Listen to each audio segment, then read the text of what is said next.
一遍我都记着。你还敢瞪我？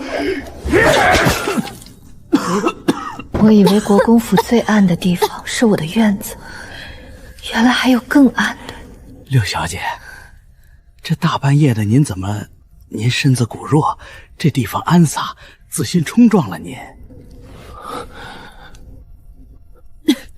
赵管家，我药煎好了，来取炭。六小姐派个丫头来就是了，何必亲自？丫头睡了。怎么？这国公府我连炭都不能自己取了？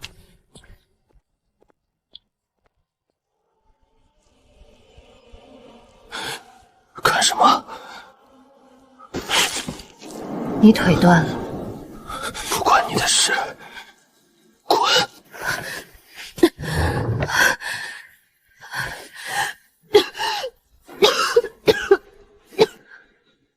病秧子。你说的对，我是病秧子，国公府最没用的那个。可我还活着。你呢？你再被这么打几次，会死。死就死。你不想报仇？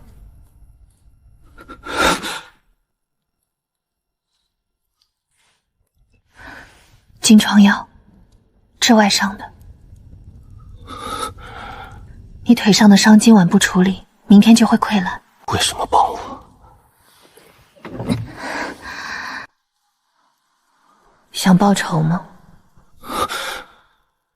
想的话，我教你。赵管家说了，今天贵客到，得让这杂种去正院跪着充场面。他腿断了，跪不了。六小姐，赵管家的吩咐。国公府是赵管家的国公府，还是我爹的？放下他，去回赵管家，就说人我留下了。贵客那边，我院子里有规矩，外人不得入内，让赵管家另找人充场面去。六小姐，您这喝了，治内伤的。你为什么帮我？腿伸出来，我让你伸腿。你叫什么？江离，国公府邢六，你以后叫我六小姐。想活命的话，从今天起你到我院里当差，赵管家问你，就说六小姐要的，他不敢不给。六丫头，来多吃点儿，看你瘦的。谢母亲。哟，六妹妹这是嫌弃母亲家的菜，也是妹妹身子金贵，怕这些粗糙东西吃坏了肚子。姐姐说笑了，只是今日胃口不好。胃口不好，那可别饿着了。来人，给六妹妹把这些不合胃口的东西撤了，换些精致的来。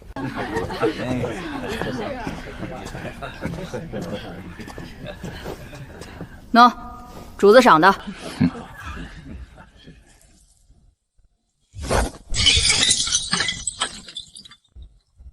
你这个贱奴，你敢涮我的碗！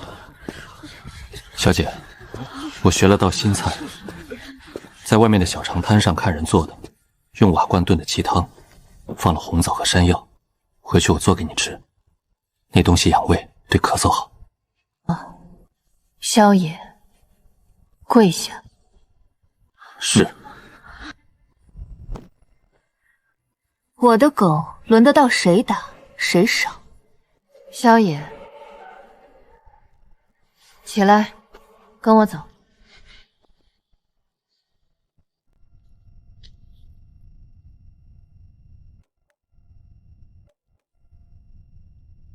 进来。萧爷长得还行。坐。你知道你白天在正厅做的事会有什么后果吗？知道。管家会打死我。那你为什么还要摔碗？那条鱼吃了你会更渴。你怎么知道？你那天在柴房门口咳嗽的时候，我闻到你身上的药味了，有川贝和枇杷叶、非让壳、鱼生檀，你吃不得。你是说一个奴隶闻出我药里的成分，还知道什么食物相克？瞎说的。萧野，你再跟我撒谎，现在就出去。我娘是医婆，小时候跟她学过。你娘人呢？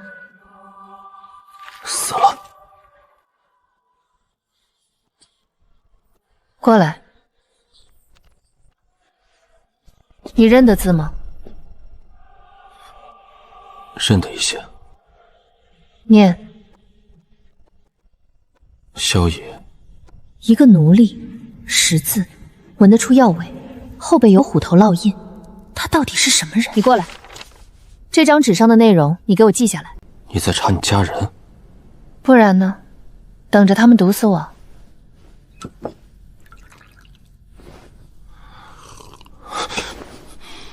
你这药谁煎的？我自己。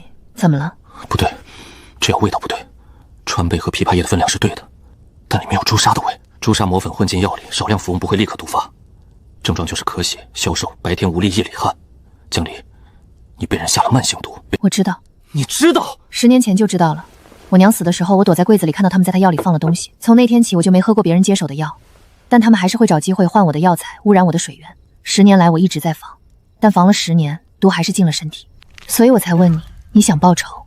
我不是只问你的仇，我也问你想帮我报我的仇吗？如果你愿意，你跪下来，我把我所会的、所知的，我教你师叔所有的暗器和底牌全部给你。3年、5年、10年，只要你还活着，我就把你磨成一把刀。然后呢？然后，我要你活着跪在我面前，不是作为奴隶，是作为人。你能做到吗？江离，我不跪你，我跪你这句话。你教我，什么都行，我不怕死，我只怕这辈子没机会报仇。萧野，你的刀永不全刃。起来吧，我教你认第一个字。江离，我的名字。你学会的第一个字，得是我。半月后。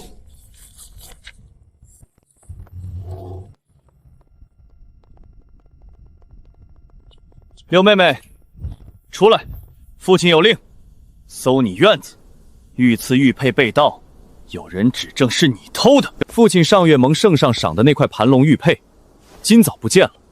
有人看见你那奴才叫什么来着？萧野，昨夜里在正院附近鬼鬼祟祟。萧野昨夜在我房里研磨到3更，没有出去过。六丫头，你一个未出阁的姑娘，房里留男人到3更，这事儿要是传出去，你还要不要脸？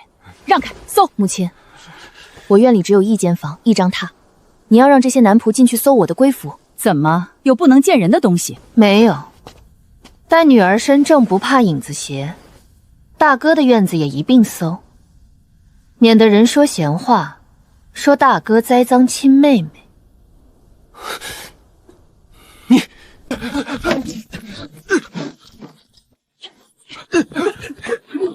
江流，人赃俱获，你偷盗御赐之物，这可是死罪。我没偷，这玉佩不是我放的。谁信你？来人，绑了他，去见老爷。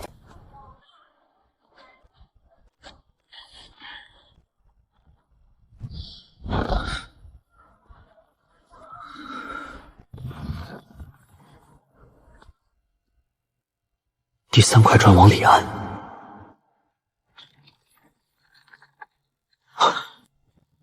所有被偷的东西，偷的人一定会放在自己最近的地方。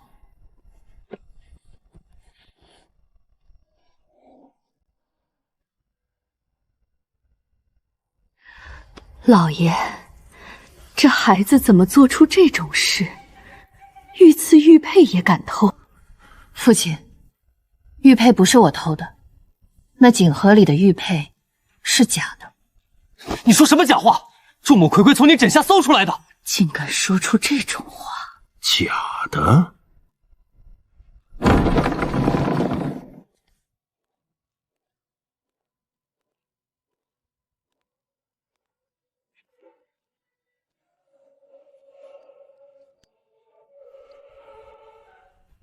胡说！你这个贱奴闯我书房！狄少爷的书房门没关紧，属下进去时，发现暗格敞着，这里面还有您和地方官员的往来信件。孽子，精液！父亲，那是伪造的，是江流和这贱奴串通害我。哦。江岩禁足3月，江流回去歇着。谢父亲。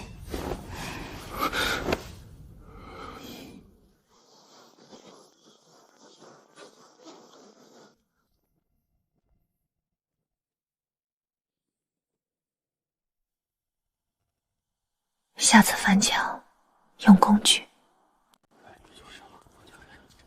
护符暗卫。那个姓萧的后颈烙印。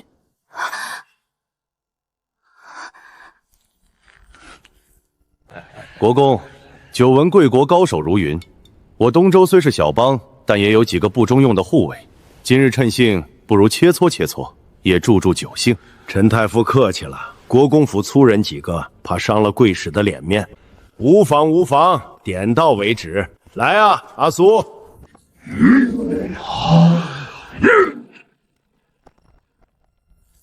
怎样？国公府可有勇士出来赐教赐教？泱泱大国，不过如此。萧野，小姐，你去。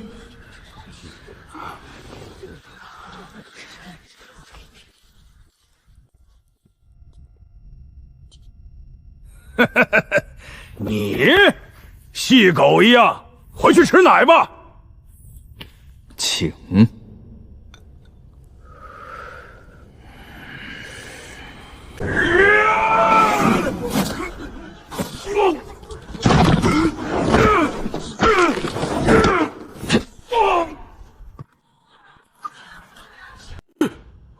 好身手，敢问这位勇士什么来历？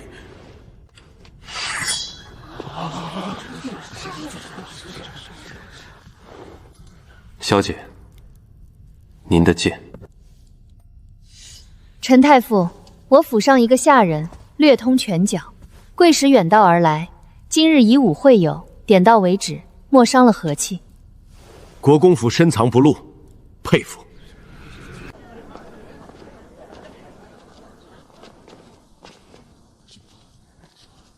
你今天暴露太多了。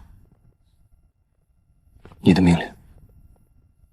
我让你去，没让你武息把人家按地上，你故意炫耀。那你为什么让我去？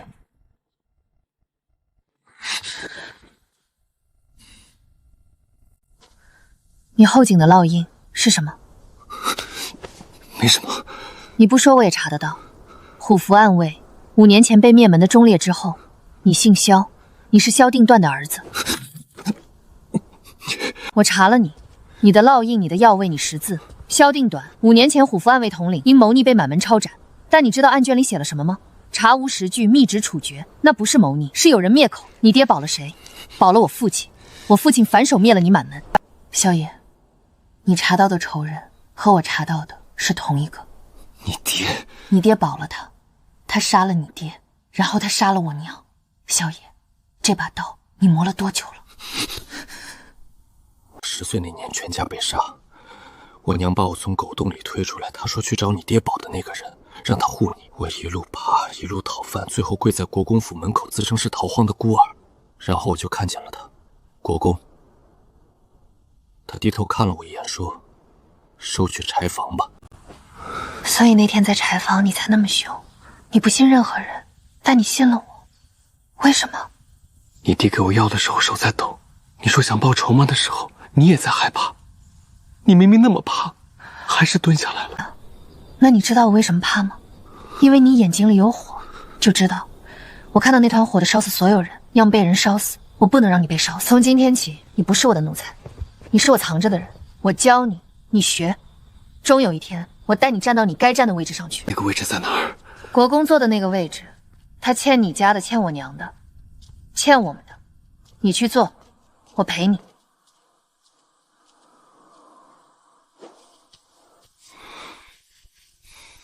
胡夫暗卫，那个姓萧的，5年前灭门案还有没有活口？老爷，当年萧家幼子尸体一直没找到。查，斩草要除根。江离，朱砂开始咳血了，别声张，院里有卫士的眼线。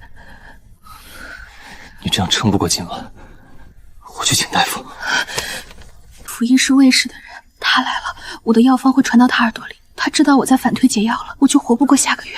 那怎么办？城南平安巷有个退役的老御医，姓白，我娘生前和他有救。别死，你不能死，你死了我怎么办？我还没学会你教的东西，我还没报仇，我还没走不了正门就走墙，我背你。放下我！不放。我是你小姐。你不是我小姐，你是我要护着的人。你是江离，我背你。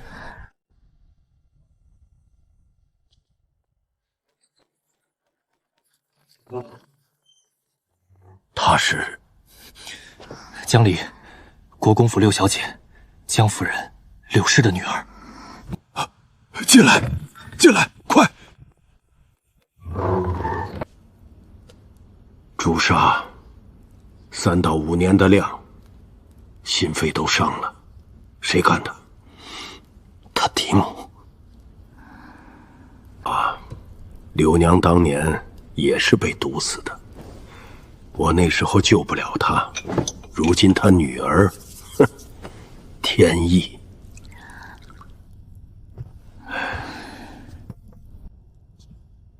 虎符暗卫，你是萧家的人，别紧张。当年萧定远和柳娘是旧识，你爹是条汉子，你娘呢？死了。国公府那个位置，坐上去的人脚下全是白骨。你和他，你们2个要活着走出去，不是靠狠，是靠忍。记住，还活着就是赢。萧爷，你知不知道你这把刀已经开始有自己的温度了？你想啊，感觉怎么样？还行，白天医的药有效。那就好，我去给你熬粥。等等，你手流血了，不碍事。坐下，我帮你包。你刚醒。我说坐下。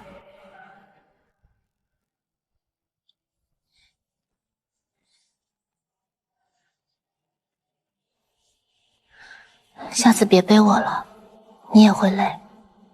我说了，不放。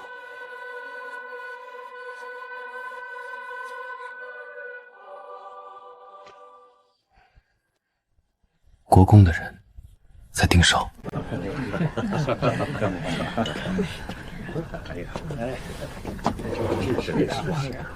哎呀，不过是个寻常人家，哪里比得上六妹妹？将来指不定要嫁个状元郎呢。瑶儿这孩子就是嘴甜。六丫头，你也别总躲着不见人。你姐姐定亲，你这个做妹妹的总该敬杯酒。姐姐大喜，妹妹自然要敬。六妹妹这么不给面子，我这做姐姐的亲自端酒给你，你都不喝。姐姐见谅，大夫叮嘱了。行了行了，不喝就不喝，吃菜。这可是母亲特意让厨房做的，你尝尝。谢姐姐。吃呀！怎么，姐姐家的菜不香？还是六妹妹现在身份高了，看不上我们家的东西啦？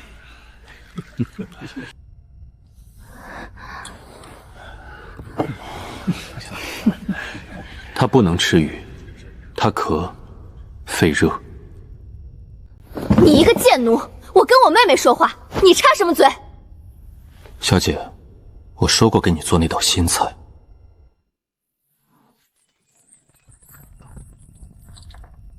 你摔我的碗！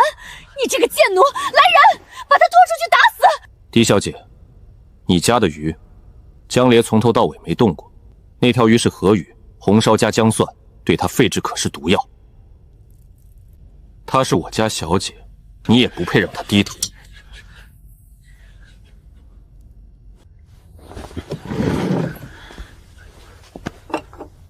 姐姐，这碗汤是母亲炖的，我喝了会吐。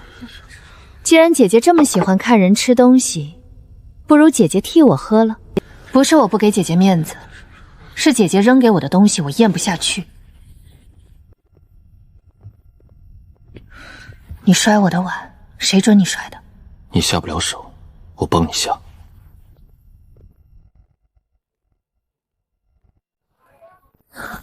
你刚才说我护他是因为他值得，萧夜，你知不知道这句话传出去，魏氏会认定你是我的人，你在明处了。我本来就是你的人。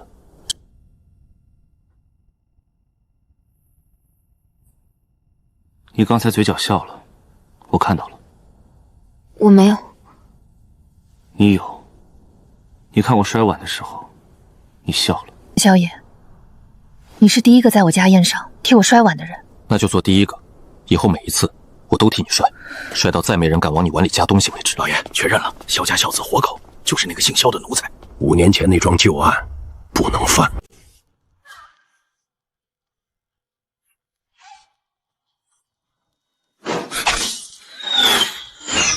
趴下！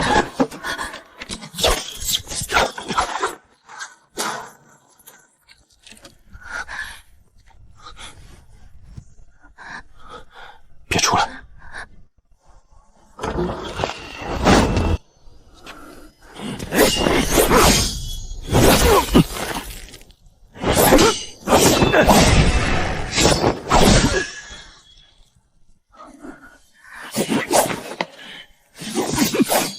萧野，左3右7，他练的是蛇形刀，攻他中路。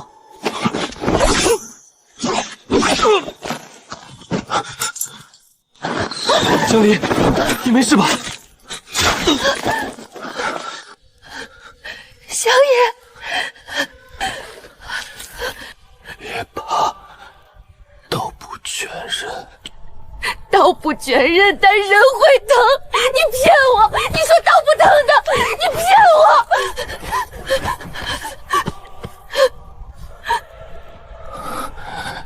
别哭。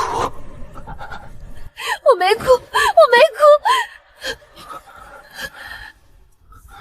擦不干净了。那就别擦了，你别说话，你别动，我叫人，我叫人。别叫，卫氏的人会来。你活着，你欠我的，你还没学会怎么娶我，萧野，你活着。江离不能叫府医，他叫了白玉医，但最快也要半个时辰。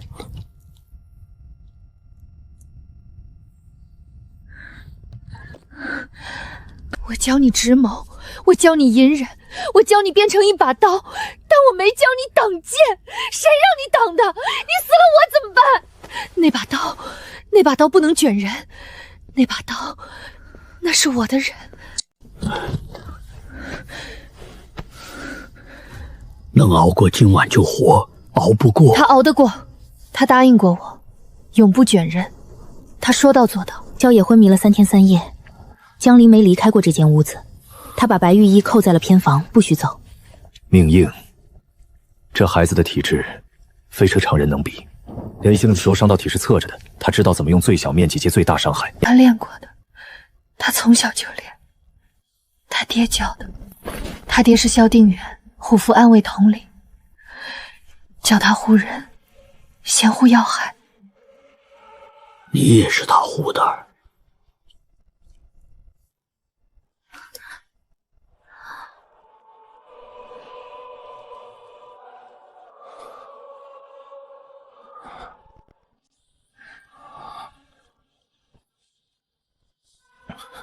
没睡，你3天没睡了，你眼睛全是红的。你看错了。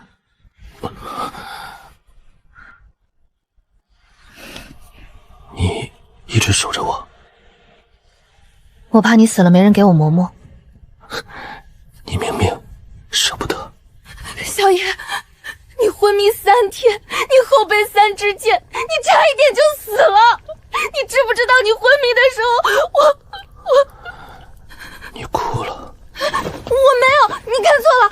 江离，你转身，我看着你。你不在的这几天，我做了一个梦，梦见我死了，你跪在我面前哭，你说你还没学会怎么娶我，那是真的吗？还是我做梦？真的，我说的。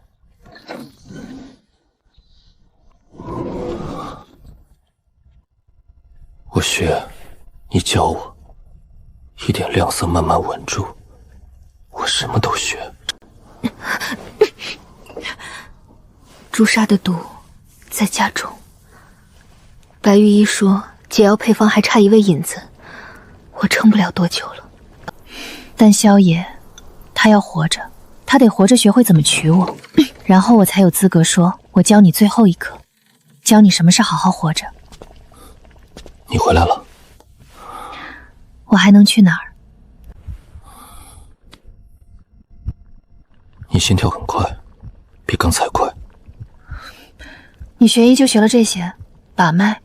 我娘教的，心跳快的人说不了话。江南柳氏旧部，柳娘遗孤毒发危贼，解药缺饮，溯源。国公的眼线已经盯上他了。虎符暗卫，大正皇家直属密探，隶属皇帝，不归任何衙门统管，统领萧定短，忠勇无双。5年前，国公江重年以虎符暗卫勾结边将，意图谋你，密奏弹劾。 3个证人都是国公府的亲信，他们说看见你被射落枯井，亲眼看见井口被封，但你没死。我娘塞我出狗洞的时候，塞了一块碎银在我手里，跑得越远越好，别让人看见你的烙印。我爬了3天，后来京城那时候不知道是他，我就回来了。我以为是仇人来国公府是为了找线索，然后我进来了，我跪在他面前，他低头看了我一眼，收去柴房吧。他认不出我，虎头烙印在后颈，剃了头才看得见。我混了3年，3年，他每天都从柴户门口过，一次都没多看过我一眼。萧野，你看看我，你爹萧定远，他当年和我娘柳氏是旧识。我查到一条线，5年前你爹被弹劾谋逆，证据是我爹的密奏，但你爹死前给我娘递了一封信，那封信我娘没来得及看就被毒死了。我后来从他遗物里找到了，私逆的帽子会扣在另一个人头上。你爹要保的人不是国公，是皇帝。当年的谋逆是皇帝自己布的局。虎符暗卫知道太多皇家秘情，皇帝要灭口，但你爹不肯束手归就擒，他拿叛乱的证据做要挟，保你娘还做你兄妹的命。你爹的死是皇帝的意思，我爹是那把刀。那你为什么要帮你爹？你恨他？我不帮他，我帮他是为了拿到5年前的案卷底稿，底稿在我爹手里，那是皇帝灭口的铁证，拿到了，我们就有了保命符。我和你不是靠武力活，是靠证据活。你从什么时候开始布的局？我娘死那天，我躲在柜子里，卫士往他药里下掉，我爹站在门口看着，他没动，他看着他死。那一年我7岁，从那天起，我知道我活着的每一天都是在替他报仇。你7岁就没了娘，你一个人在一个要杀你的家里活了10年。江离，这10年你怎么过的？那我呢？我10岁没了全家，我爬了3天3夜，后来进了国公府当了3年的狗。江离，这3年我也在熬，但我不怕熬，我站起来了，因为有人递给我一瓶药效杀。然后呢？然后我学了很多，但你还有一课没教我。什么？教我怎么把这个烙印变成我自己的名字，不姓萧，不姓什么忠烈遗孤，就姓萧，萧野，你的刀的名字。我学会了权谋武艺认字，但这一课我自己学不会，你得教我怎么活成我自己。你早就是你自己了，萧野，你是我教出来的，不是虎符暗卫的孤魂。你有名字，你叫萧野。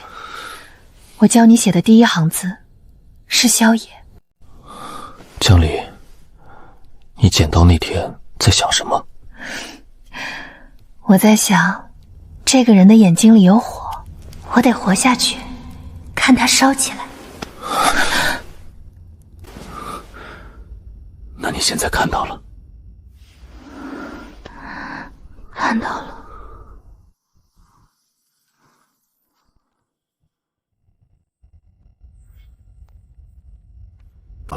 白玉一那封信送出去了，接下了。但信上的内容，老爷，江南柳氏旧部，还有解药缺引，他还在反推解药，那就把药引断了，把那个老东西也断了。白玉一失踪第7天，药引断了，白玉一活不见人，死不见尸，国公府暗卫的调动频次翻了3倍。这层薄薄的默契，今天要碎了。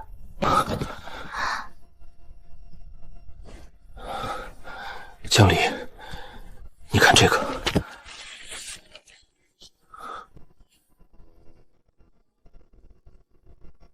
这个人是当年写弹劾奏章的人。国公的命令，他的手笔，他还活着，在江南。我查到了，他每年8月会回京述职，今年就在下个月。你动用了府外的人脉。是。我让你碰府外那条线了吗？你病了，药引断了，白玉一没了。我等不了你慢慢布局。孙贺回京是这5年唯一的机会，错过就要再等1年。你等得了吗？我教过你，棋要一步步下。孙贺是重要，但他动不得。他背后有江南道观察使，有刑部周冕，有皇帝的眼线。你现在动他，等于告诉所有人萧家的遗孤还活着。那就告诉他们。你在说什么？我花了5年做局，密信网络人脉铺出你身份伪装，全是为了让你站在暗处。你现在告诉我，你要走到正面上来。江离，你教我认字布局权谋，你教了我所有，但你忘了一件事，你教我怎么做一把刀，可你没教我怎么做一个人。刀是没有选择权的，但我今天站在这里，我想自己选一次。你选什么？我选孙贺，我选这个月，我选不等。你病了，你越来越瘦了，你咳血的次数越来越密。你说你撑不了多久了，那我等不了了。江离，如果你死了，我学这些还有什么用？所以你要背着我去送死。孙贺是条老狐狸，你动他等于告诉江南道，告诉刑部，告诉皇帝萧定端的儿子活着。你知不知当年面你满门的密旨上盖的是谁的印？是皇帝的玉玺。孙贺背后是整个江南道的官场，你一个人去碰。萧爷，你是我养的刀，我说不动就是不动。那你告诉我，你是在护我，还是在护你国公府的地位？你是怕我打草惊蛇换你的局，还是怕我死？打，你打了我还是你的，但这件事我不会退。你出去。我选过了，江离，我不会退，你别让我退。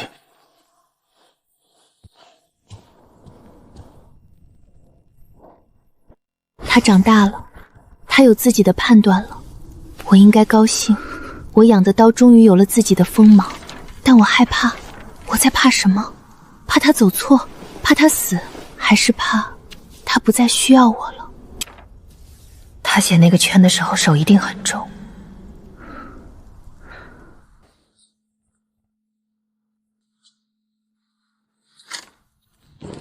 孙贺已进京，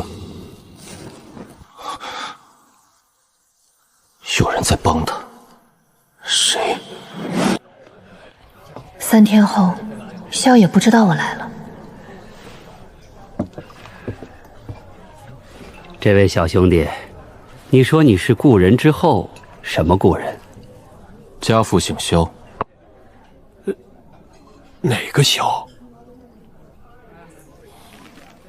虎符暗卫，萧定远。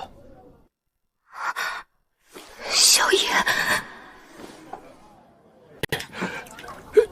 你没死？我没死，我活下来了。我来找你，问你一句话：当年那封弹劾奏章，是我父亲写的吗？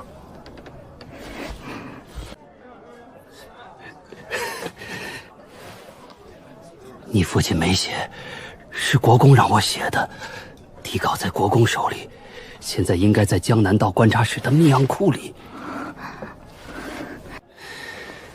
你父亲死前什么都没认，他扛了所有罪名，一句没供。你爹是条汉子，但你活下来不该来找我，你该跑，越远越好。骨稿在江南道，我要拿到它。你疯了！那东西在观察室书房暗格里，3部剧长，你进不去的。你帮我，作为交换，你当年写的那封奏章被意外丢失，你不说我不说，没人知道是你写的。眼下男友，大人你天月色了。好。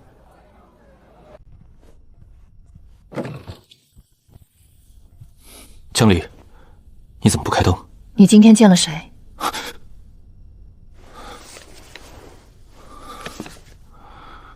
跟踪我。你背着我见了孙贺。萧野，你动了那条线，你背着我谈了交易，你答应他烧掉底稿，你答应他不告诉任何人。萧野，你的任何人里面包括我。江离，你听我说。萧野，你敢！那是我的局，我的线，我铺了5年的棋，你背着我落子。你是我养的刀。我是你养的刀，但我也是个人。江离，你病了，白玉一死了，药引断了，你能不能告诉如果不动，你到底能撑多久？1个月、2个月？你咳血的频率越来越密，你以为我没在外听你咳嗽？你压着声音咳，怕我听见，但我听见了，每一声。江离，如果我什么都不做，你是打算死在我面前吗？你可以打我、骂我、赶我走，但孙贺这条线我必须动。遗稿在江南道观察手里，那是皇帝灭口的铁证，拿到它我们才能活，你才能活，你明白吗？萧稿的位置，你拿到了？拿到了。给我。不行，你身体，你不能去江南。萧野，你不给我，我就去找国公。我告诉他你查到了稿稿，你猜他怎么做？他会杀了你，然后灭我的口。所以你给我，我们一起走，要么一起活，要么一起死，你选。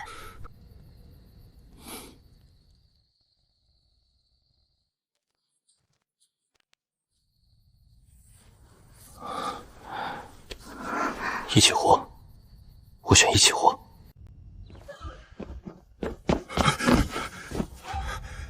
孙贺昨夜暴毙于客栈，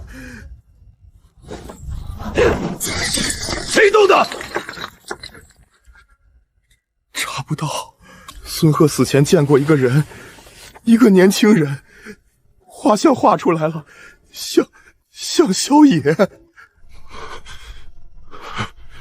萧家的孽种，给我抓！早点回来，我给你炖了汤。知道了。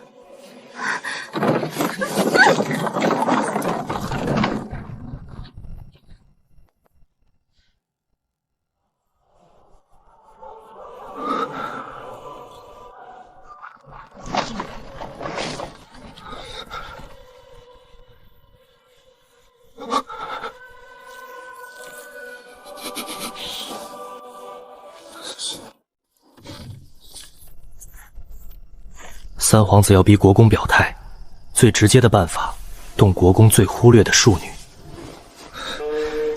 别动我的小姐。六小姐，别怕，我们只是请你来做客，做个小小的交易。你回去告诉你父亲，下个月太子祭天那日，让他别去，殿下自有人替国公府出面。如果他去了，您可能就回不去了。你们找错人了，我爹不会为了我一个庶女站队。六小姐谦虚了，你身边那个萧野身手了得，查案如神。最近江南道那边的动静跟他有关吧？国公府出了这么一号人物，你爹能不知道？你在他心里比你想象的重要。他叫萧野，一个奴才而已。你们太高看我了。是不是奴才？我们查查就知道。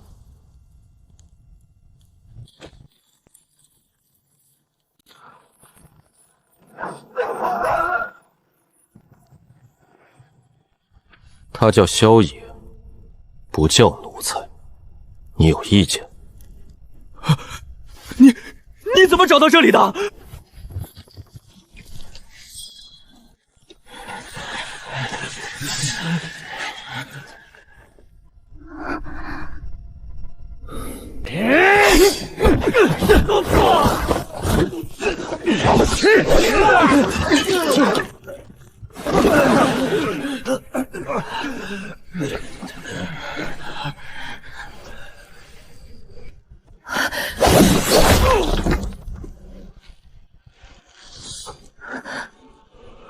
小丽，疼不疼？你脸上全是血。别动我的小姐，这句话我说过。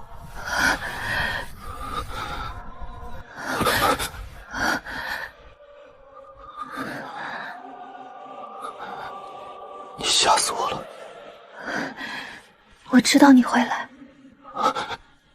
你怎么知道？因为你答应过我，永不卷刃。刀会来，刀不会丢下主人。我弄脏你了？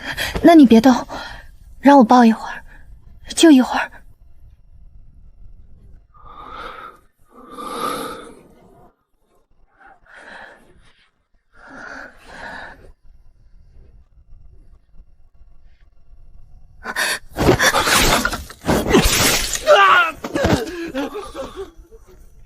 你回去告诉三皇子，我萧野一个人，要动我的人，先从我尸体上踏过去。废宅事件后第2天，三皇子幕僚惨败的消息传遍了京城，何清被人抬回三皇子府，手腕断了。三皇子震怒，但何清最后一句话传得更广。他的人，他说的人是踏过去。回老爷，萧野说的是，别动我的小姐。柳丫头什么时候养了这么一条狗？老爷，他不是狗，他摔狄小姐的碗，挡三皇子的剑，带人闯废宅救六小姐。他对六小姐是护自己的那种。萧定远的儿子在护我的女儿，哼，天大的笑话！老爷，要不要抓？把萧野抓来，我要亲自审。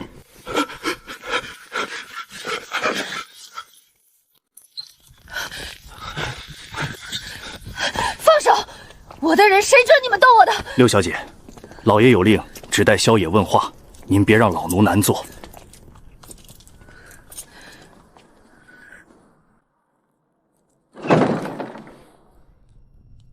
你跪什么？跪爹，放了他。你为了一个奴才，跪我？他不是奴才，他是我教出来的人，我用了5年教他读书、权谋、做人。爹，他比你的嫡子聪明10倍，你知道为什么吗？因为他不是生来就有，他的每一分都是自己爬出来的。这样的人，你杀了他，你损失的比你想象的更大。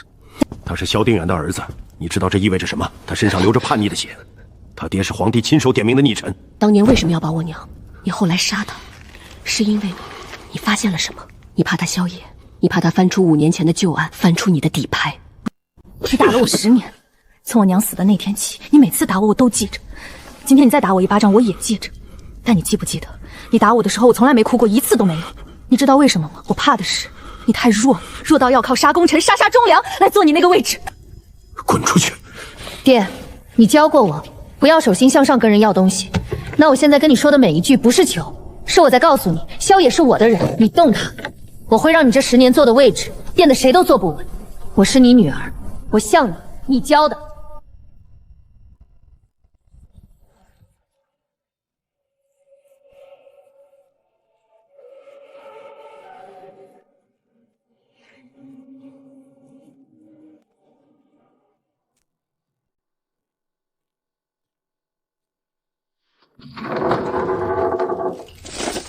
你怎么来了？你的脸怎么了？谁打的？我爹打的，但我没事。你怎么样？你爹打你？他打你，将来你告诉我，我。萧野，听我说，我跪了他，跪了1次，你记着，我这一辈子只跪这1次，不是为了国公府，是为了你。你欠我的，你活着出去以后，你加倍还我，行吗？江离，我当年在柴房说过，我跪你不是跪你这个人，我跪你这句话。今天你跪了他，你为了我跪了他，那我告诉你，你跪的每一寸我都会让他还回来，10倍、100倍，你信我？我信你，我一直信你，你信我？你信我？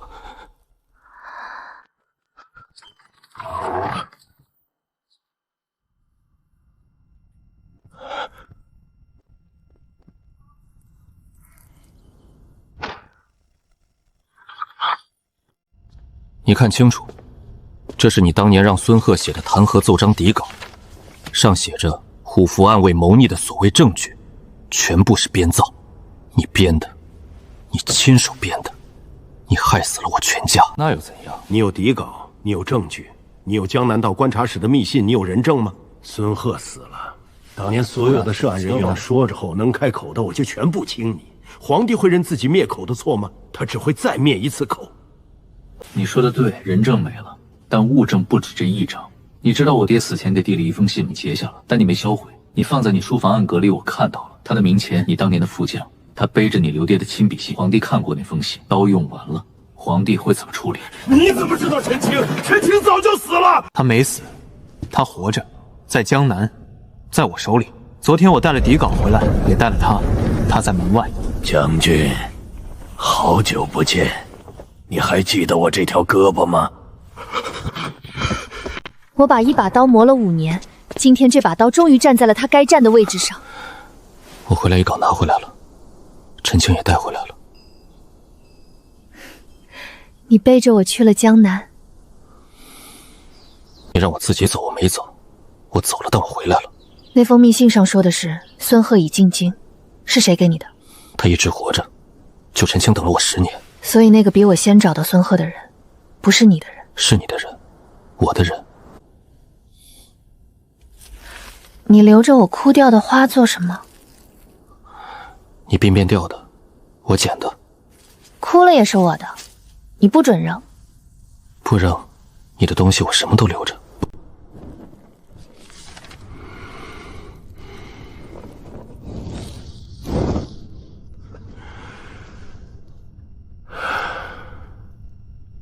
老爷，陈清被萧野带走了，底稿萧野复抄了3份，分别送去了江南道、刑部，还有三皇子府。老爷，要不要？来不及了，棋已经下完了，认输吧。3日后，国公被皇帝密旨体面致仕，交出一切实权，保留国公虚衔，闭门自省。萧野入室，从8品行走。我的小姐还住在那里，她会搬出来吗？她会不会离开国公府？她会不会离开我？萧野跨马游街，探花郎当众跪拜。江离搬出国公府，两人第一次并肩走在京城长街上。你教我的，我都记得。江离的小院从最偏僻的角落变成了正院左侧的敞亮厢房，他搬过去了，但他没要正院，只要了一间带小书房的偏厢。窗外有一棵老槐树，比我给你做的第1件衣裳好看。这是你挑的布料。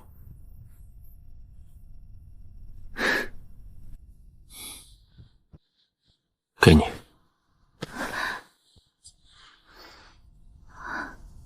你鬓边那朵枯花，我看你戴了很久。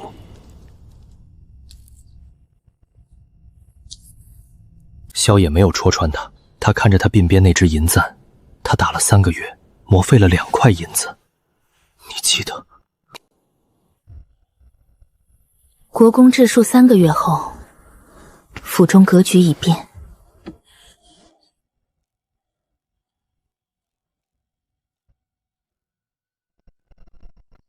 好看吗？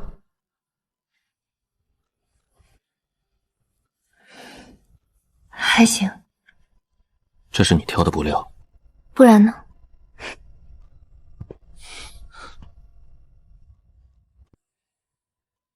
给你。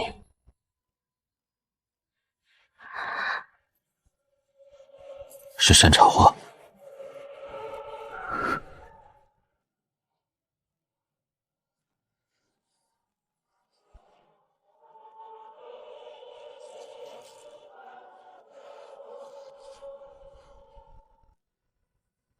今日放榜。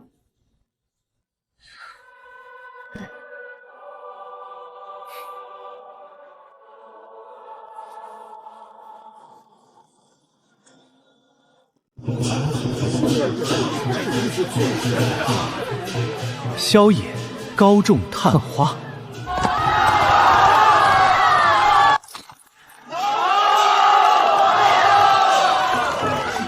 听闻这位探花郎竟是出身寒门，是啊，竟能高中探花，真是不可思议。听说了吗？探花郎以前是国公府的奴隶，奴隶能考探花？这咱们曝光就说了。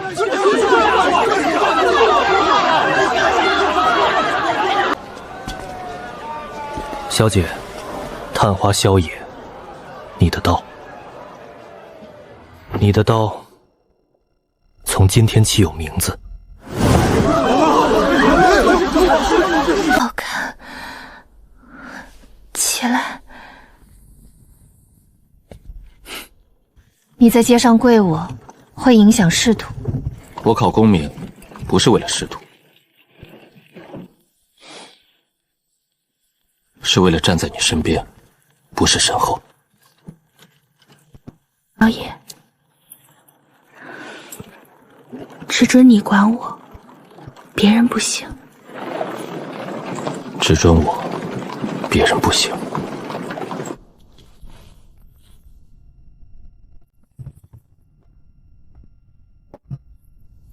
你明天有早朝，喝酒。今天休沐，明天不当值。再说了，你教的，该庆功时要庆功。我什么时候教过你这句话？你忘了？第2卷，你教我的第312条，人生3大事：活命、报仇、庆功。前2件做完了，第3件不能省。你连第几条都记得？你教的每一句我都记得。第315条，酒量可以差，但不能不喝。不喝的人，别人没法和你交心。喝慢点，你这身体，别学我。萧野，你以前在柴房的时候会想到今天吗？坐在我面前，穿着官服，喝着酒，和我说这些。不敢想，那时候觉得能活一天是一天。那你现在想什么？我在想，你的时候递给我这瓶金疮药，抛下我一搏。但你定要能跑到。我当时也怕你。我确实想过，你走了以后，我在柴房里躺了一整晚，那瓶药就在我手边，我想了很久，要不要信你？后来我想，反正我什么都没有，最坏的结果就是死。死之前信一次。你信对了。我信对了，所以我今天坐在这里，穿着你挑的官服，喝着你对温的酒，看着你带着我打的簪子。你敢咬我？我想，我这一辈子做过最对的一件事，就是那天晚上在柴房里，没扑上去咬你。江离，你知道我第一次见你的时候，我后来才知道，那是琥珀色，我们是一样的人。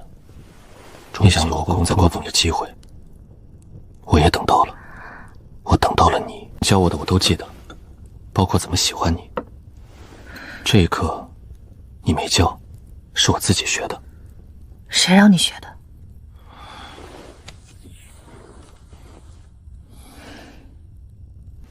你教了我5年，最后一课我自己学，学得好不好，你验收。验收？你学的还行。那下一课呢？我自学还是你教？我教，你过来。验收完了，你可以走了。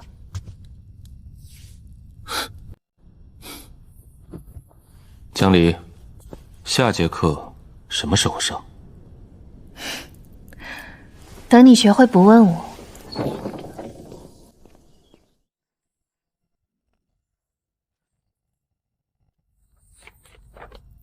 哼，好一个负债女还。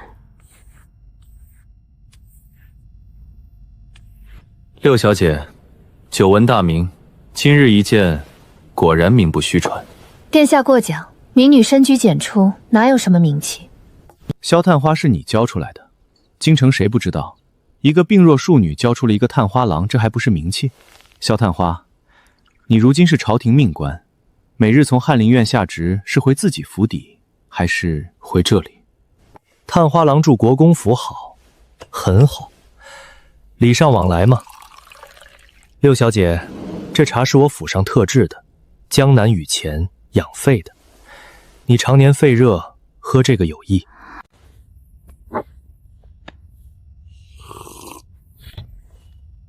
谢殿下赐茶，我家小姐不喝别人的茶。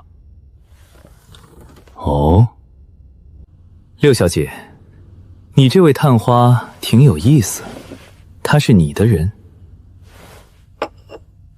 殿下，他是我的人，5年前是，今天是，以后也是。六小姐爽快，那我也爽快说，我这次来想和国公府结个亲，我正妃空璇愿以正妃之位聘你，六小姐意下如何？3殿下，她不会嫁你。萧爷，你是他什么人？探花，翰林行走8品官，我和国公府结亲，你插什么嘴？殿下，他是我的人，我方才说过了，他是我教的探花，我养的刀，也是我选的人。殿下厚爱，江离谢过，但我不嫁。六小姐，你一个庶女教出一个探花，很了不起，但你有没有想过，她能考中探花，也能被罢官。你选的这把刀，在朝堂上能不能活下来，我说了算。告辞。江离，你疯了吧？3皇子正妃你不嫁，你知不知道你在说什么？母亲，我是国公府的庶女，但我这辈子不嫁我不选的人。你说我疯了，那我就是疯了。萧野，你今天在正厅做的事，3皇子会盯上你。知道。他可能动你的仕途。知道。你的人，他可能动你的人。江离，3皇子来提亲的时候，你怕不怕？不怕。你撒谎，你的脉搏在跳。你摸了。我在握你的手，握了那么久，你指节在抖。他碰你茶杯那一下，我忍不了。你以后别喝别人的茶，只能喝我弟的。萧野，你知不知道你这句话比3皇子的正妃之位还重？那你知不知道，你刚才当着所有人说你选了我，那句话比我的命还重。3天后，萧野在翰林院收到一封调令，外放江南，明升暗贬。调令下附一行小字：3殿下问萧探花安。江离，江南，你跟我去吗？外放江南3年，名声从8品到从6品，听起来是提拔，但把人调出京城，3皇子要动手了。你不能去江南，你走了，3皇子在京城会架空你。等你3年后回来，朝中已经没有你的位置了。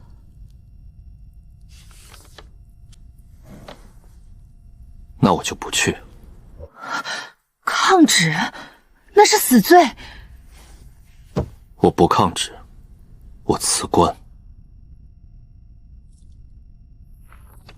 我可以不做这个官，江离，我考功名是为了站到你身边，不是为了让3皇子有借口动你。如果我做官会把你拖进火坑，那我就不做官。萧野，你在说什么？我教了你5年，教你权谋，教你布局，教你朝堂之道，你现在告诉我你要辞官，你知不知道辞官意味着什么？意味着你退回原点，你这一辈子就再也没有机会站到那个位置上去了。江瑶，我问你一个问题，你教我的最后一课是什么？是活着。那你活着吗？你叫我活着，但你教我的活着是权谋，是布局，是报仇，我学得很好。我学了5年，我学了认字、权术、朝堂、杀人。我活着不是为了报仇，我活着是为了和你一起活着。如果你不在，我做权臣做什么？我站到那个位置上，回头一看你不在，那我去站那个位置做什么？萧野，你知道我为什么教你吗？不是因为我要报仇，是因为我7岁那年在柜子里看我娘死，我说我以后要变成一把刀，谁负我就杀谁。但后来我遇到了你，你眼睛里全是火，我当时这把刀不能让他一个人烧，我要陪他烧。所以你教我的5年，不是教我成为你的刀，是教我成为我自己，对了吗？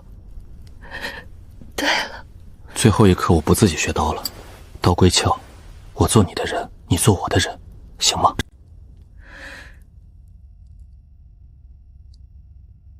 大了，明天我改。不用改，大了你就再打一个，打到合适为止，反正你欠我一辈子，不急。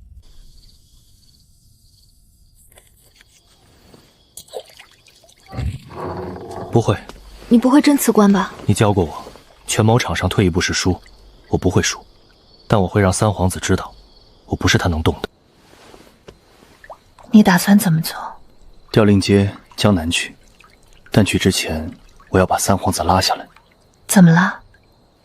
你教我的最后一课之外，还教了我一课，借力打力。三皇子想动我，但他忘了，我手里有江南道观察室的底稿，底稿上不仅有国公的名字，还有三皇子当年参与边关两个案的一条线。这条线我从陈清那里拿到手了，只要我把这条线递到太子面前，太子就会动三皇子，保你。对，所以我不退，我进。三皇子以为外放江南是流放我，但他不知道江南是我陈清的地盘，我去了，等于鱼回了水。萧野，你真的出师了。还没。你教我的最后一课，怎么娶你，我还差一点。遵命赴任。一封密信从国公府后门送出，收信人是太子幕僚，落款是萧野自己的名字。授萧野江南道观察使署理金事，从6品，即日赴任。臣领旨。父皇，儿臣以为萧探花年少有为，应当重用。江南道观察使署理监使是不是低了点儿？不如直接承正5品。你觉得朕的任命不妥？儿臣不敢，只是觉得人才难得。陛下，臣有一事启奏。讲。臣身微贱，5年前还是国公府一介奴隶，全因一人国公府6小姐江离，是她教臣读书，识人做人之道。臣经任江南，但有一事未了，臣想请陛下恩准，臣与6小姐婚事。江重年，你女儿教出了个探花，她自己的婚事，你同不同意？陛下，臣同意。你同意的是你女儿的婚约，不是我的。你欠我的，今天还不清，以后再说。好，朕准了。萧野，江南回来，朕给你们主婚。国公，你等一下。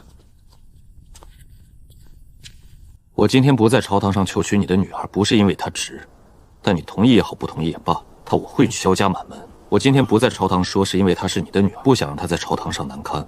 但这笔账我记着，你活着的每一天都还1分，1分不多，1分不少。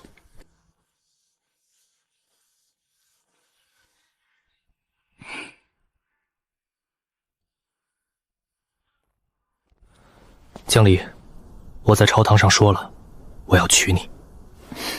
我知道，全京城都知道了。你怕不怕？怕什么？怕我去了江南，回不来；怕三皇子动你，怕……我怕的是，你去江南不带我。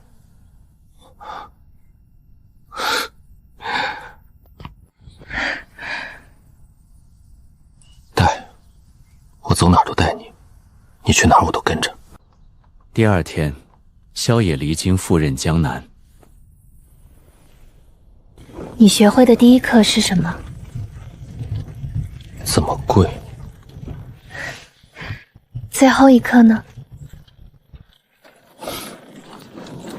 怎么娶你？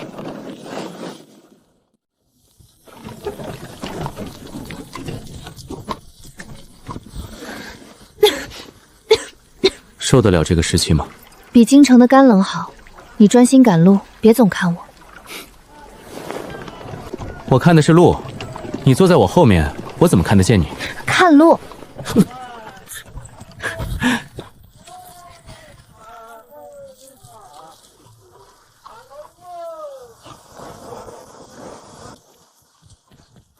萧公子，陈老让我来接。他说，您和那位姑娘到了之后，先别去官署，先别全是三皇子的人。苏州府衙衙里今晚住城西的别院，明日再去办交接。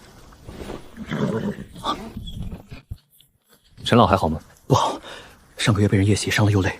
三皇子的人知道陈老是您的底牌，正一个个拔。苏州城里现在风声很夜袭报官了吗？回姑娘的话，查无实证。陈老三皇子已经把苏州府衙从上到下渗透了。带路，先去看陈老。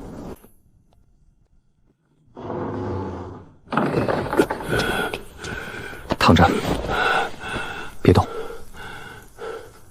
你来得好，再晚半个月，你可能就见不到我了。是柳娘的姑娘，像，真像。你娘当年也是站在门口不敢进来，她病得厉害的时候，我替你爹送药，她也是这个姿势。若不碍事进去。陈叔，你认识我娘？你娘救过我2次，你爹我欠他1条命，我欠你2条。三皇子动你是因为我吗？不全是，三皇子在江南私吞粮草，暗通海上，他怕我交给太子。你来了正好，这些东西我交给你，你比我有用。三皇子在苏州养了一支私兵，不多，300人，藏在城郊一个叫平雾镇的庄子里，名义上是商会护卫，实际上是他的暗桩。你查这个，比查我被人砍了几刀重要。账册上的时间是4年前。4年前，三皇子就在苏州布兵了。那时候他还没封王，他在替皇帝查江南盐税的时候，就已经在为自己铺路。陈叔，这东西，皇帝知道吗？皇帝不知道，但太子应该猜到了。这300人，不是三皇子防太子的，是防皇帝的。他要的不是征除，是逼宫。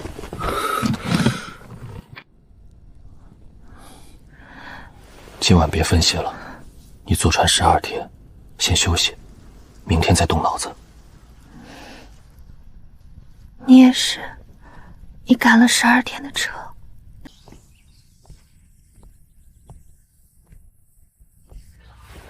萧前世远道而来，辛苦了。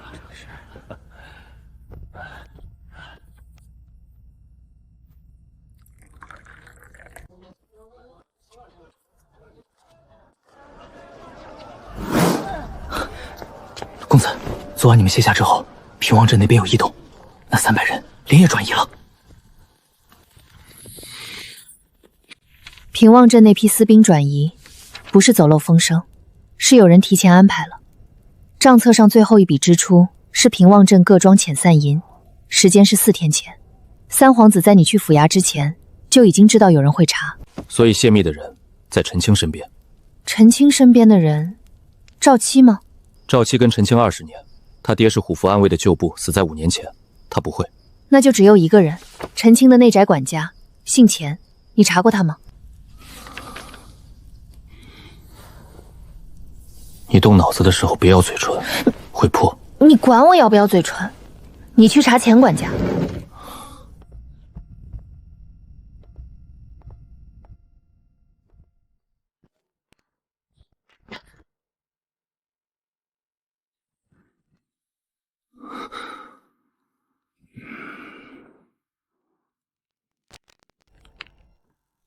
陈清伤没好利索，但萧野来了，他带了那个姑娘，就是国公府6小姐，那姑娘比陈清还厉害。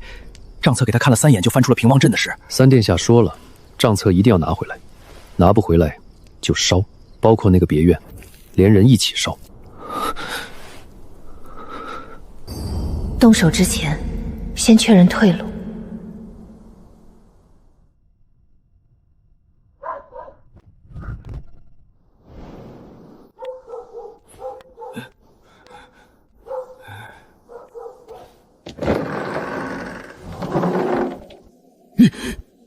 怎么进来的？千叔，你跟我爹多久了？15年。15年，我爹把你从战场上捡回来，你缺了一条腿，他给你找了差事，你给他管了10年的家，然后他死了，你投了国公，国公倒了，你投了三皇子，你这条命转手了3次，今天我来收第4次。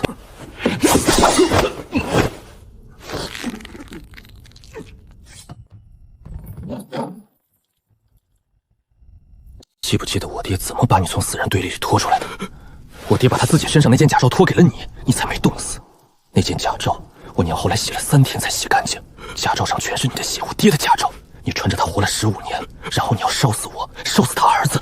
我不杀你，你活着去告诉三皇子，就说萧定的儿子来江南了，他爹当年没做完的事，他儿子会做完。你欠我爹的，今天我先收1只手，剩下的你慢慢还。我爹用刀割的，叫我握刀要稳。今天这只手第一次变成了刀，杀人不用刀锋的那种。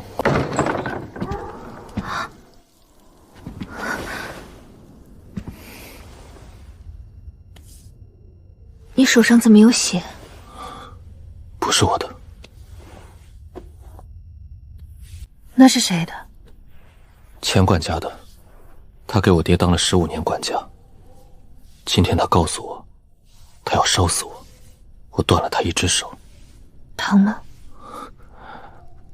不疼。我问的不是他，我问的是你。你第一次伤人的时候，你疼吗？疼。那就记住这个疼，记住，下次还能不动手就不动手，但该动的时候也别犹豫。你教我，我杀人的时候，你教我什么时候停？我教你，你走多远，我都教。我要告发萧野，他私闯民宅，断我手腕。苏州知府当天发射海捕文书，通缉江南道观察使熟脸监视萧野，带我的人进山。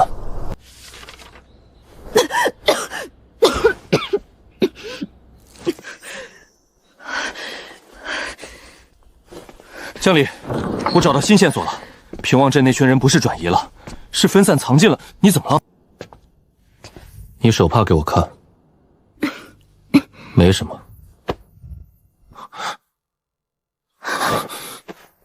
比上次多。江南湿气重，正常的。江离，白羽衣跟你说过，你体内朱砂的毒，解药药引必须在半年内找到，不然肺腑溃烂，没有挽回的余地。来江南之前你说江南有药引，陈青手上有，药引在哪里？在平望镇，那批私兵的粮仓里有一种叫赤芝的药材，是江南道观察使当年进贡给皇帝的。三皇子私吞了一批藏在那里，赤芝和朱砂相克，是解药唯一的引子。我去平望镇，现在就去。平望镇现在是三皇子的陷阱，通缉令发了，你一去就被抓。那怎么办？我看着你死。你不要每次都这样。你为我断手挡剑杀人，你能不能有一次先想想你自己？我每次想的都是你，你教我活着，你活着，我才活着。就算那是陷阱，药引在平望镇，我就要去拿。就算那是陷阱，我也去。你教我的活着，不是为了让我眼睁睁看着你死。萧爷，我中毒10年了，肺腑已经伤了，找到药引也不一定能全好。你为我去冒这个险，值吗？值不值，你说了不算，我说了算。我说值，就是值。我进山之后，你带他走水路去杭州，我在杭州有落脚点，他在那里等我。如果我7天没回来，你就带他去京城找太子，铁匣里的东西交给太子，三皇子私兵的底稿换他一条命。我不走。江离，你上次把我藏在废宅里等死，我等了1个时辰，我发誓这是这辈子最后一次等人。萧野，你进山我跟你进山，要么一起去拿药引，要么一起死在山里。你别把我撇下，你撇不下我。那就一起进山，但你要答应我，如果打起来，你躲好，别出来。我教你的时候你躲过吗？你也没躲过，所以谁也别要求谁。走。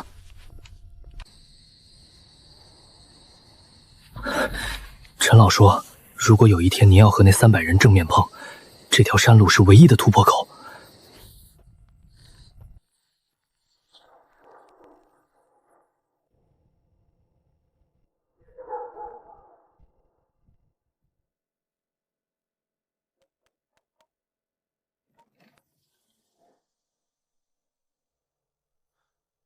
他们解散了。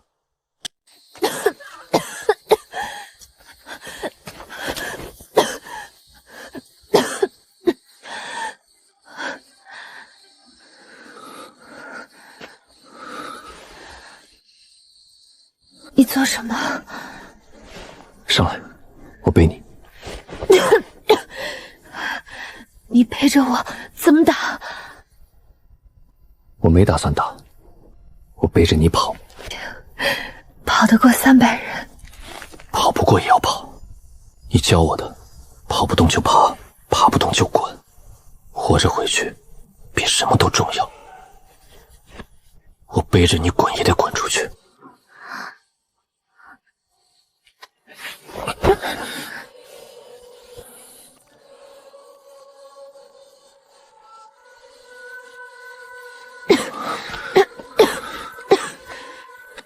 萧爷，要是我死了，你怎么办？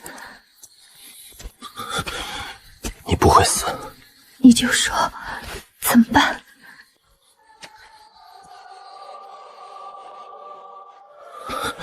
我不会让你死。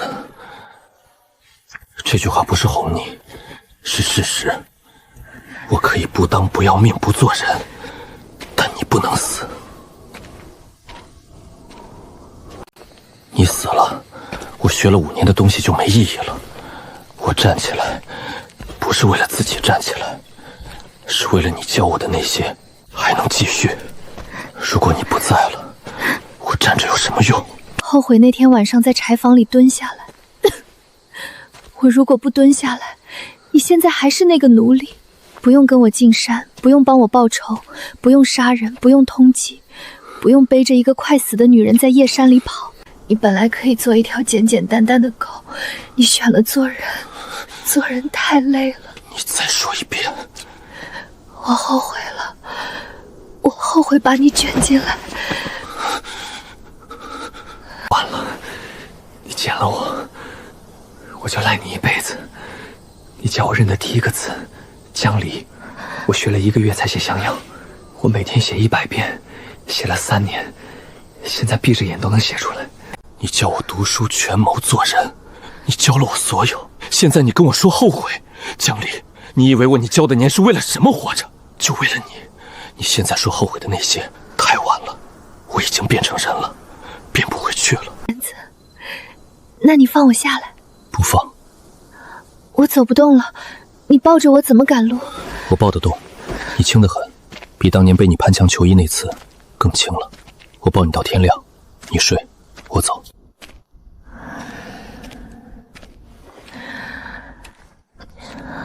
你欠我的。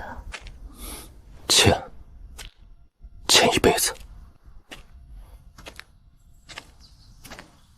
别死，求你了，你教我那么多，最后一课你还没教完。你说怎么娶你是最后一课，你还没上，你不能走。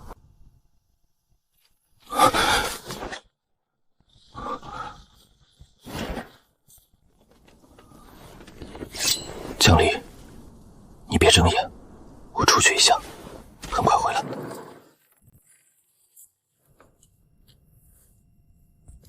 萧千氏，就你有1个人？就我1个。那六小姐呢？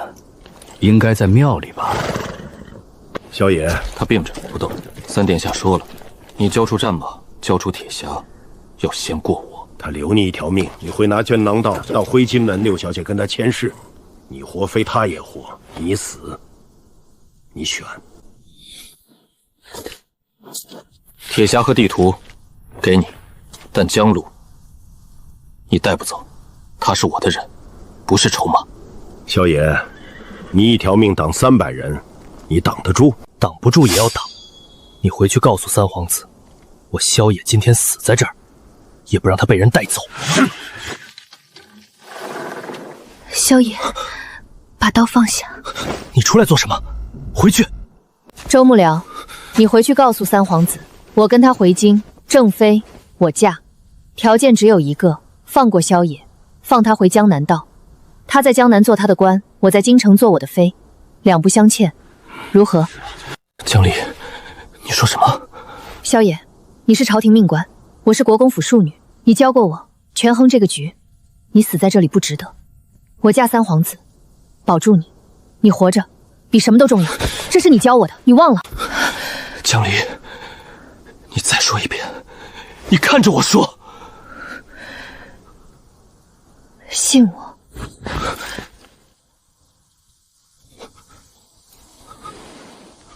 跟了他，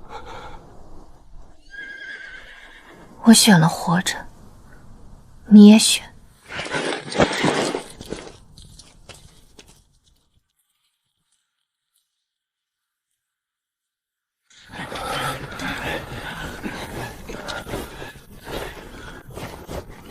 我读懂了，信我，别动，等我。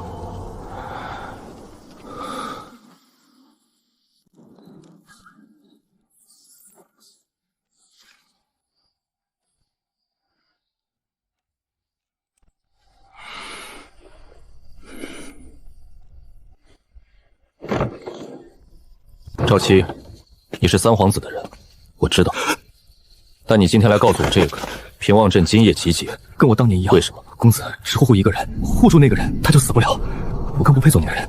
带路，今晚我要去平望镇，一个人。是夜，萧野独闯平望镇，300人已经被太子的人连夜清剿。他一个人走进敌营，不是为了嫁三皇子，是为……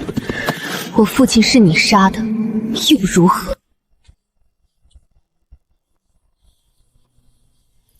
江离被护送回京已经5天。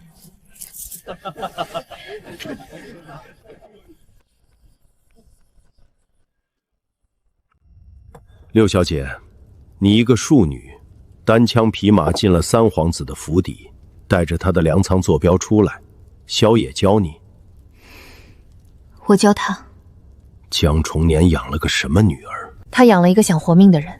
殿下，三皇子私兵已灭，但他在京中还有底牌。禁军副统领刘璋是他的内应，如果今晚不动手，刘璋明早就会率禁军围太子府。殿下只有今夜1个时辰。带路。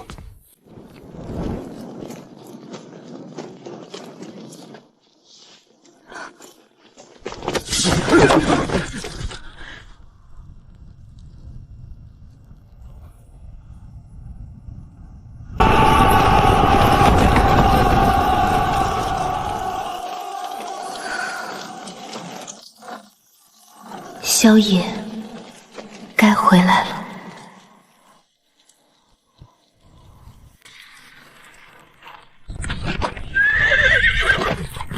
什么人？下马检查！让开，我找太子。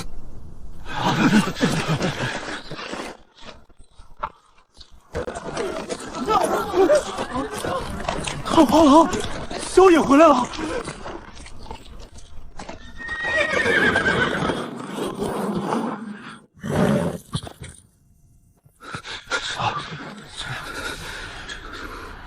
来得正好，你媳妇儿在我这儿。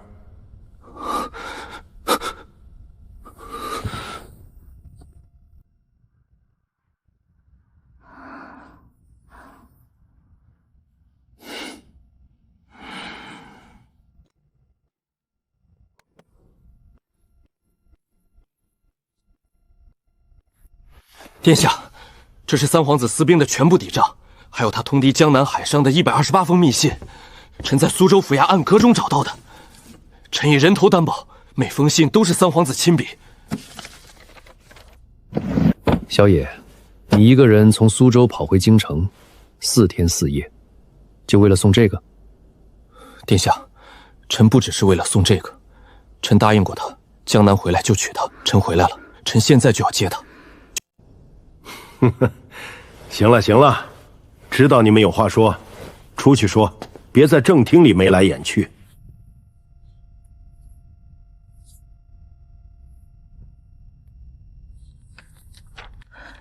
你4天没喝水？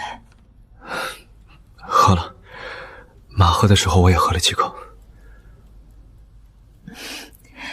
你回去漱口。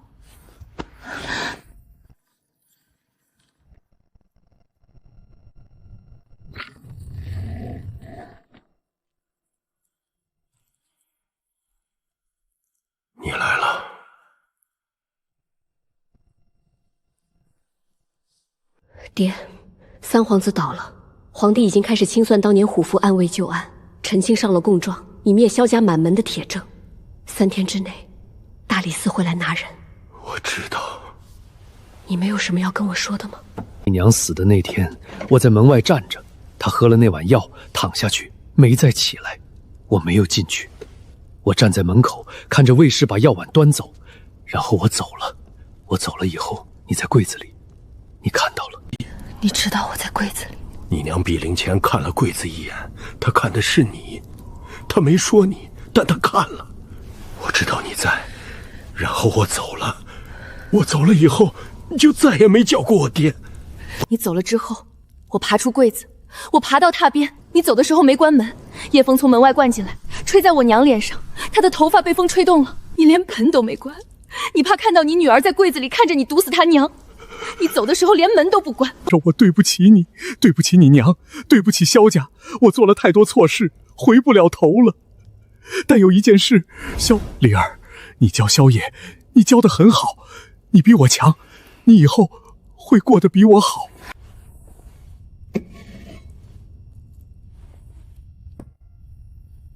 你欠萧野一家的命，轩，我是来告别的。你走之后，国公府我扛，用我的一去吧。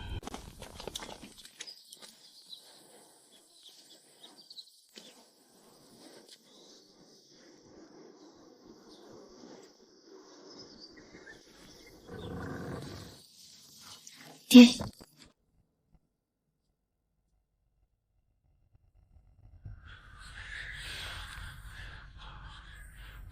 江重年，你可认罪？认。5年前弹劾虎符暗卫统领萧定远谋逆，所有证据系臣伪造，臣为皇帝密旨行事，但证据之编造却为臣一人所为，萧家满门，臣的罪。江重年，但你漏了一条，5年前你灭萧家满门，不仅是亲手杀了我爹，萧定远在被押赴刑场前，你去看过他，你还亲手给了他一把匕首。我娘也就是一把审视，在刑场上看到一手喊了一句，你忘了他怎么捅了那一刀，他不肯，然后你转身走了。这封信是我爹生前抄录的副本，原状在你书房暗格里。我爹去江南替你送死之前，你写了这封信交给他。我也活着回来了，我完颜做了交警国公，但你做了火符暗卫雄领的位置，你们跪在这里认罪，有没有认过萧定远的兄弟这一条？江重年，大理寺卿拟旨，革去爵位，贬为庶人，流放岭南，终生不得返京。你爹救过我，我还不了。你养的那把刀比他更利。完了，完了。那走吧，回家。你什么时候种的？搬进来的第1天，没有歪脖子槐树，我怕你睡不着。萧野，你知道那棵槐树在国公府的时候，我最常做的事是什么吗？翻墙。是看你翻墙。你每次从那里翻出去翻进来，我都看着。那棵树我看了5年。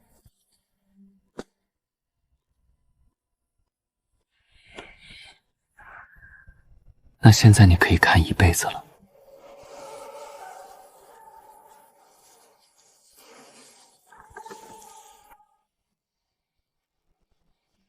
深夜，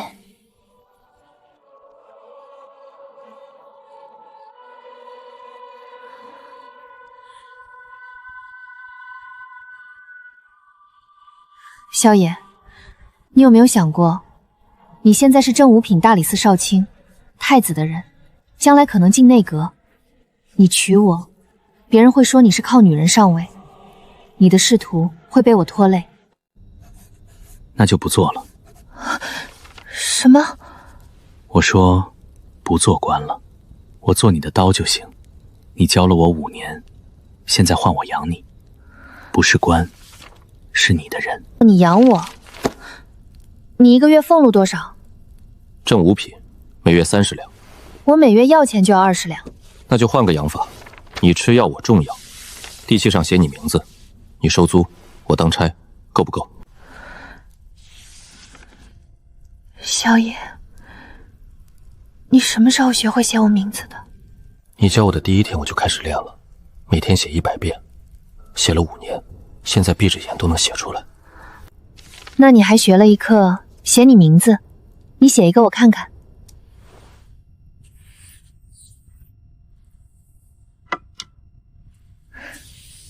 写的比我好。你教的。第二天朝堂散朝，皇帝单独留萧野问话。萧野，你爹的事朕知道，朕当年有不得已之处，你恨朕吗？陛下，臣的仇人已经伏法，臣不恨了。但臣有一件事想问陛下：臣的父亲当年是忠臣吗？是，满朝最忠的一个。那臣无憾了。萧野，你那个六小姐，朕见一见。朕欠你们一门婚事的主婚。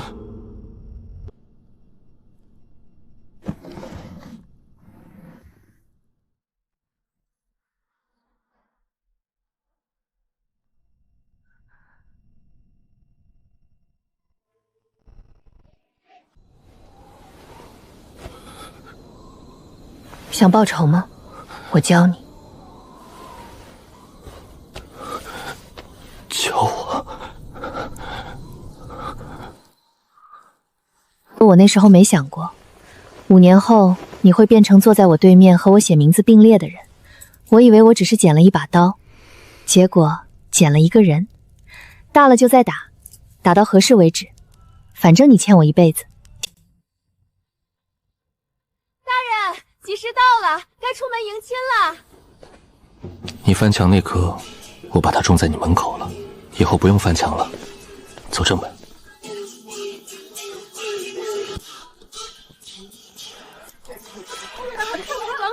不是探花郎啊，是大理寺寿卿。娶谁？国公府六小姐。国公府都倒了还娶？你懂什么？人家那叫不离不弃。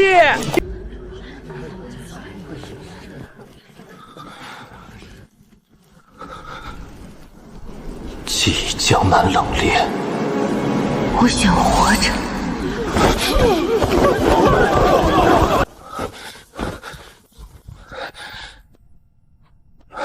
你在这里做什么？满堂宾客等你拜堂。我忽然想，这些你跪在我面前，5年后你蹲在我面前，你膝盖不疼吗？跪了那么多回。不疼，习惯了。萧野，你知道吗？那天我在柴房门口看到你，你眼睛里全是火。我当时想，我要活下来，我要看这团火烧起来。现在有邓斗，有我真的看到了，火还在。你是我火旁边的这些几年，我一直看着。那你看到了什么？看到了一个很傻的人，为了一个病秧子挡箭断手，跑4天4夜不睡觉，学到了一5年写我名字，打了4个月做一只歪簪子，移了一棵槐树，生怕他活不了。看到了一个很固执的人，我捡来的人，他现在什么都比我强了。我今天学会了，你眼收。萧野，做了你的夫人还是你的小姐？都是。做我的小姐，做我的夫人，都是你。你捡我走5年，你养了我，你让我变成了人。你现在回头看看，江离最后一课你教得很好，我学会了，谢谢。学的还行。岳父岳母，我爹娘，你们看着，我们拜堂了。爹娘，你们看着，他是我养出来的，他很好。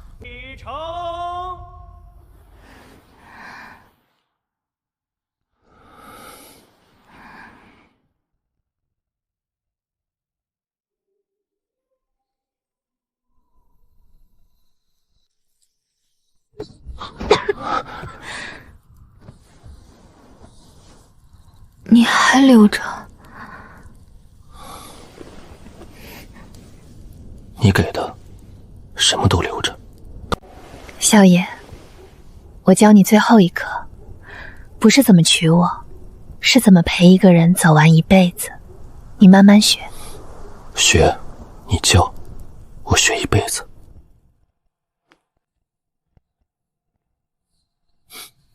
你怎么没去？你不在，我去做什么？我在书房。我知道，所以我来了。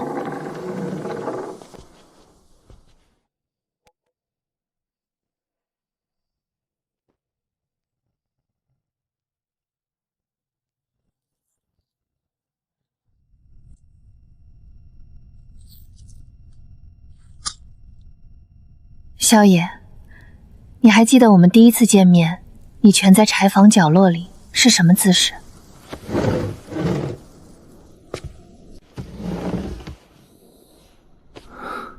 这样。你那时候比现在瘦便是多了。我蹲下来的时候，你眼睛里的火快把我烧穿了。我当时想，这个人真凶，但他不会扑上来，他只是在害怕。我当他蹲下来的样子像在跟一头受伤的野狼说话。那时候骗我，后来我发现他没骗人。他蹲下来之后就没有站起来过，他陪着我跪了5年。萧野，你起来。你教了你那么多年，就是为了让你站起来。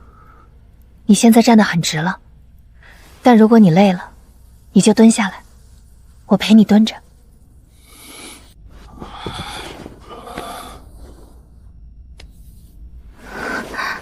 江离，你当年在柴房门口说的第一句话想报仇吗？我今天回你一句。什么？想，江离，我想和你一起活久一点，活到那棵槐树长到能遮住整间院子，活到你鬓边的银簪褪色了也不摘，活到我们都走不动了，你就坐着，我背你，背不动了，我就坐你旁边，像现在这样。萧野，那说好了，你背我，我教你，背不动了，你就蹲着，我蹲你旁边，像5年前那样，你蹲墙角，我蹲你面前。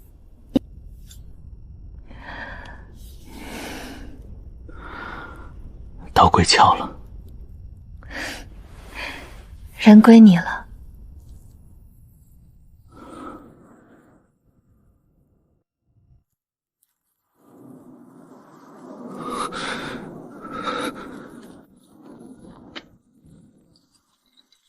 想报仇吗？我教你。